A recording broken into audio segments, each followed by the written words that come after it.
Fala galera, bom dia, boa tarde, boa noite. É ele, Francisco. Gente, vamos iniciando aqui a resolução de questões de química discursiva da UERJ. Vamos se preparar.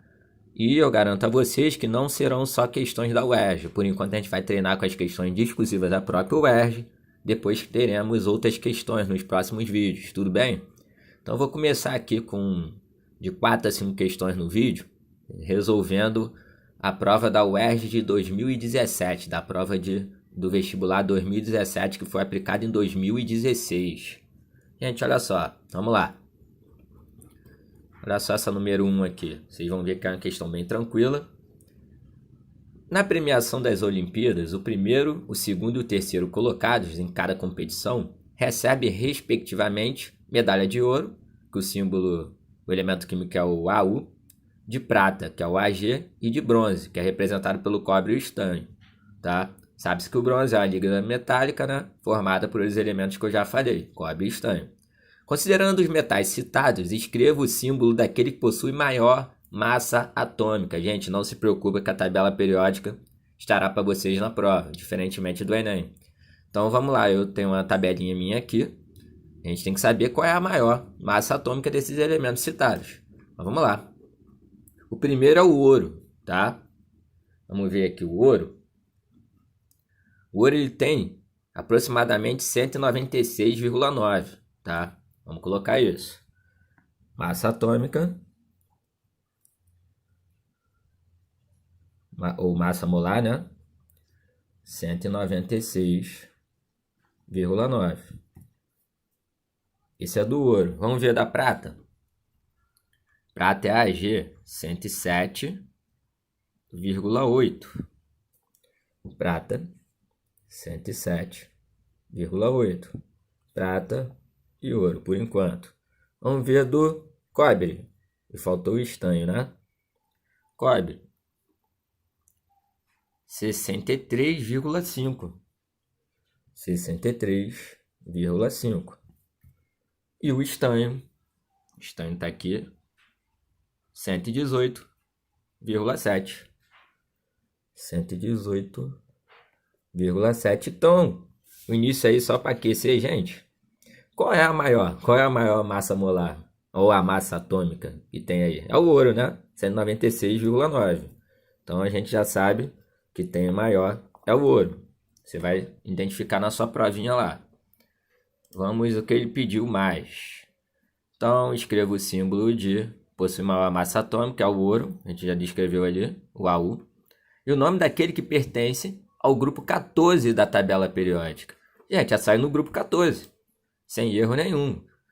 Aqui, ó, lá vai estar escrito para vocês esse 14 também, tá bom? Ó, 14. Os que foram citados, estanho, né? O SN. Aí você vai colocar SN, que é igual de estanho. Questão bem simples, né? Acho que a maioria não teria dificuldade nessa questão.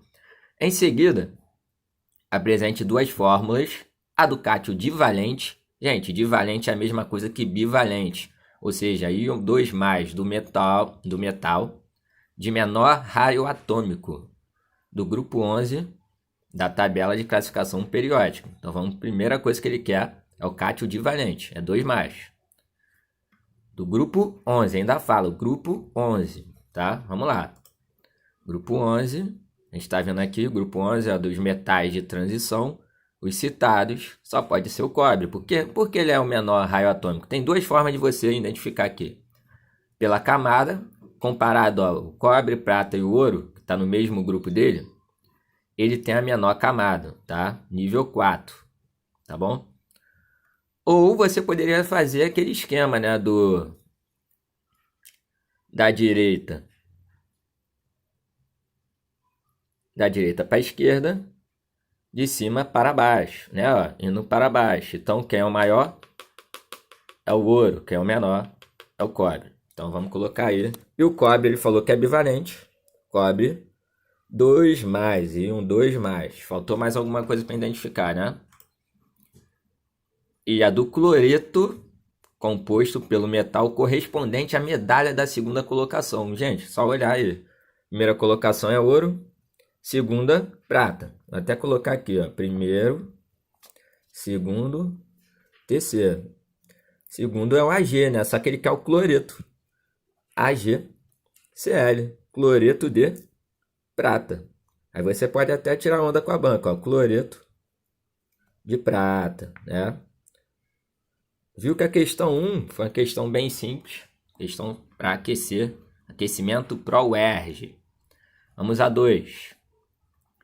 Para a realização de movimentos de ginástica olímpica, os atletas passam por um pó branco nas mãos, constituído principalmente por carbonato de magnésio. Gente, vou dar uma dica com esses nomes aqui, ó. Carbonato, nitrato, tem uma tabelinha que você pode gravar, ou você pode simplesmente lembrar que ele tem o maior NOx, né, de ICO, uso, você tem que gravar essa parte ali. Carbonato de magnésio. Em relação a esse composto, apresente sua fórmula química, tá? Carbonato. Vamos ver qual é a fórmula química do carbonato, tá? Sua função química inorgânica, número de oxidação do magnésio. Nomeie também a ligação interatômica que ocorre entre o carbono e o oxigênio. Vamos passo a passo, né? Primeiro ele quer... Vamos para número 2. Ele quer o que primeiro? Fórmula química. Fórmula química. Gente, o carbonato, ele é derivado do ácido carbônico. Olha só a origem. Ácido carbônico, H2CO3. Então, de carbonato ele vem daqui, porque ele é ácido carbônico. Ico, ato, tá? Carbonato. E de magnésio, né? Magnésio, a gente tem que saber que ele é da família 2A, se você olhar lá na tabela periódica, né? 2A aqui, ó. Se ele é 2A, ele é o quê? Mais 2. Concorda comigo? Então, vamos lá. Vamos montar aí a fórmula química. Mg mais 2, tá? E o carbonato, geralmente, quando é isso aqui, gente, é menos 2, tá? Só cortar aí. A gente já apresentou a nossa fórmula química, MgCO3. Tá? Agora qual é o próximo que ele quer? Só função química inorgânica. Ô, maravilha, que isso, hein? Função química, gente. Terminou em ato, eto. Né, ó? E a gente só tem aqui compostos diferentes. Isso aqui só pode ser o quê? Sal. Ácido não tem o ácido, tem que ter o H aqui. A gente não está vendo o H da base. Só pode ser sal ou ácido. Então é o sal. Então a função química, sal. Número de oxidação do magnésio. A gente já até deu spoiler aí, né? Mais 2. NOx. Vou colocar aqui. Igual a mais 2. Nomeie também a ligação interatômica que ocorre entre carbono e oxigênio. Gente, ligação interatômica, a gente só sabe que tem 3. Quais são? Iônica, covalente ou metálica. E a interatômica, né? Esses tipos de ligações químicas. Se fosse intermolecular, teria ligação de hidrogênio, de polo, e você já sabe. Então a gente só está focando aqui nas 3. Entre carbono e oxigênio. Ligação entre carbono e oxigênio. Gente, isso aqui concorda comigo que é um metal? Ametal, perdão. E o oxigênio é um ametal também? Ligação entre ametal mais ametal só pode ser ligação covalente. Se fosse metal mais ametal, seria iônica. Ou se fosse metal com metal, ligação metálica. Então, ligação covalente. E matamos a número 2 aí, ó. Vocês brincam aí, se for peso 2, ó, você já ganha aí 2 questões brincando. Número 3. Geralmente, essas questões aí do meio é química orgânica, né? Como vai apresentar aqui pra gente. 2 anabolizantes, comumente encontrados em caso de doping em atletas, são o sal-butamol e a terc-butalina. Ao comparar suas fórmulas estruturais, identificam-se funções orgânicas comuns a ambas as moléculas. Observe. Então aqui a gente tem um composto sal-butamol e a terc-butalina. Vamos ver quais os comandos que ele precisa, qual o passo a passo. Que a gente... É só você seguir o passo a passo da questão, vocês vão ver que não tem erro. Considere os grupamentos funcionais, que estabelece a ligação direta com carbonos alifáticos. Você lembra que é um carbono alifático? É aquele que não, ó, é aquele que é de cadeia aberta. Lembra disso? Não é cadeia fechada, cadeia aberta. Ou ainda alicíclico, né? Em cada molécula. Nomeie suas funções correspondentes. Então ele quer saber primeiro desse composto sal-butamol os carbonos alifáticos. A gente tem que identificar no composto aqui, né? Primeiro, né? De cara, o aromático a gente não mexe, mas aqui a gente já tem um carbono alifático, tá? E aqui não é carbono alifático, ele está ligado diretamente a hidroxilo. Isso aqui é um fenol, tá? Esse carbono aqui também não pode considerar. E esse aqui, ó, é outro composto. Então a gente tem dois compostos diferentes. Gente, carbono saturado ligado a hidroxilo é o quê? Álcool. Lembra disso? Álcool.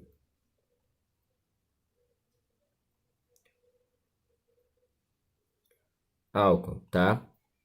Então a gente já identificou um. E esse aqui, nitrogênio ligado a carbonos. Só pode ser amina. No caso é ligado a carbonos, tá? Funções orgânicas bem tranquilo.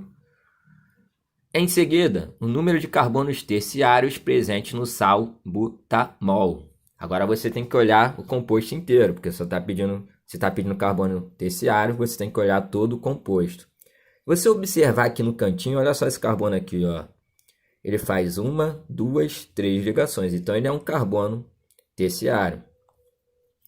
Vamos observar outro? Olha esse carbono aqui. Ele liga um carbono, 2 ao oxigênio. Não liga, então descarta. Vamos ver esse. Um carbono, 2, 3 e liga ao hidrogênio. Então é um carbono terciário. Ao todo temos 2 carbonos terciários. Tranquilo, gente? Então acho que é uma questão bem light aí. Vamos ver qual o próximo comando da questão. E calcule o número de isômeros ópticos ativos da terc-butalina. E quando você vê esse nome, isômeros ópticos ativos, o que é isso? Calma. Gente, isso aqui é carbono quiral, tá? Carbono assimétrico, tem todas as suas ligações diferentes. É só você observar lá na terc-butalina. A gente pode até observar aqui, e eu mostro lá de novo no desenho. O aromático, uma dica que eu dou, o aromático nunca vai ter carbono quiral, então você já descarta ele. Esse carbono aqui, opa, ele está chamando, vamos ver. Esse liga a hidroxila, esse composto grandão, ao aromático é o hidrogênio. Já achamos o nosso quiral. Vamos ver esse carbono. Um hidrogênio, 2 hidrogênios, não serve, ligações iguais. Nitrogênio não conta, e aqui sempre vai ligar a carbonos. Então só tem um carbono quiral. Vamos até identificar aqui no desenho. Gente, só tem esse carbono aqui, que é quiral. E qual é a fórmula do isômero óptico ativo? Isômero óptico ativo. 2 elevado a N, tá? E o N é o que? A quantidade de carbonos quirais.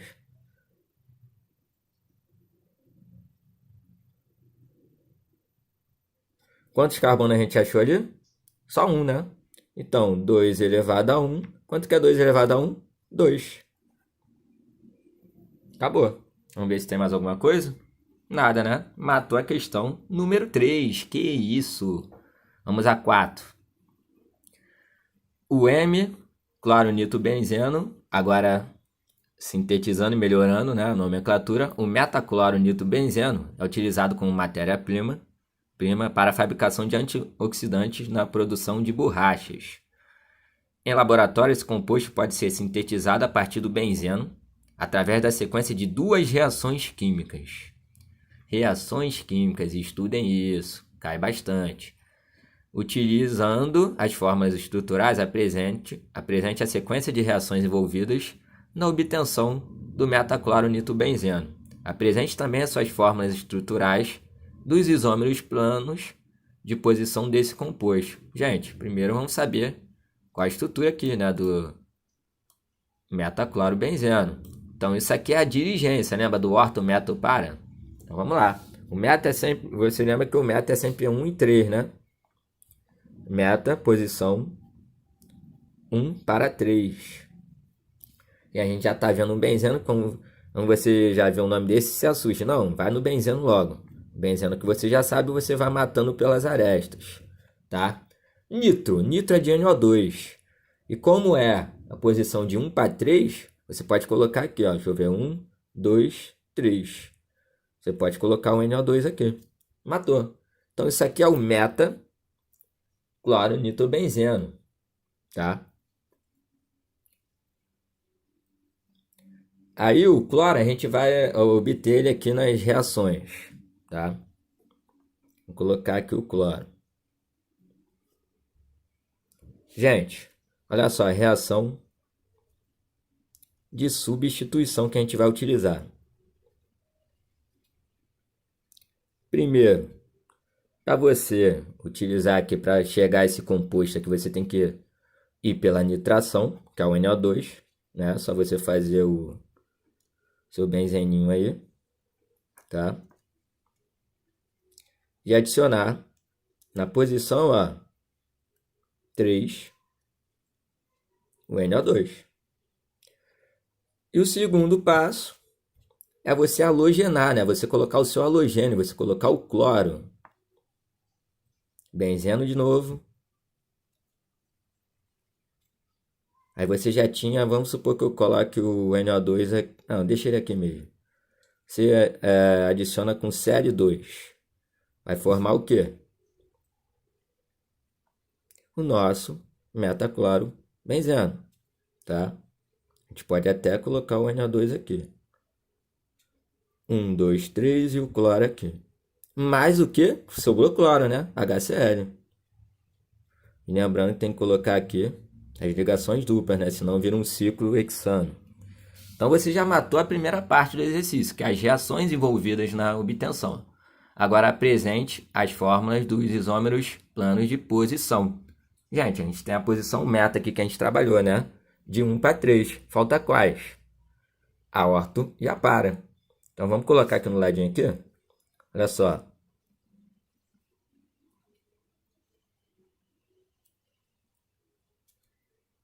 Começar com NO2. Se eu estou na posição 1 aqui, eu vou para 2. Ó, 1, 2. Ou 1, 2 aqui. Essa é a posição orto. E o para, você já sabe que é 1, 4, né? Que é orto 1, 2. E o para é 1, 4. Então eu posso colocar o NO2 aqui e o cloro aqui. Matou. Tá? Era isso que ele queria no número 4. Então você tem que estudar essa parte aí de dirigência, orto, meta e para. É uma questão bem tranquila também, né? Aí já começa a pegar